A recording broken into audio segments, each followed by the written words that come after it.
Okay, hi guys, hari ni kita di Fengsi Charger 9 Calam. Kita ada sebuah Tesla Model Y Juniper Okay, so owner datang dekat sini, dia upgrade dia punya tinted. Dia ambil Solagat punya tinted lah.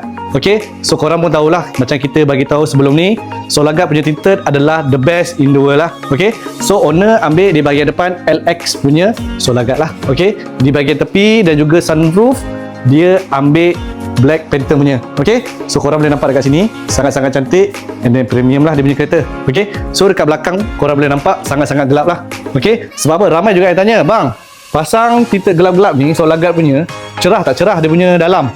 Okay, so sekarang kita tengok di bahagian dalam macam mana, clear tak clear, HD tak HD. Okay, okay guys, so sekarang kita berada dalam kereta Tesla ni lah. Okay, so korang boleh nampak kat sini sangat-sangat clear and then HD lah. Korang nampak di bahagian tepi sini pun still lagi nampak waktu malam. Di bahagian belakang pun still nampak lagi. And then dekat atas korang boleh nampak sangat-sangat cantik and then premium lah. Okay, sebab apa? Model Y ni kita bagi tahu sampai ke belakang. Okay, so dia ambil di bahagian atas 95 kegelapan lah. Okay, tengok tepi pun sama. Alright, so korang yang pakai kereta Tesla yang nak pasang tinted Solagat boleh hadir di Fengsi Charger 9 Calam. Kita akan bagi harga yang special dan juga warm yang terbaik. Tapi korang jangan lupa follow, like, share untuk konten yang seterusnya. Okay, see you.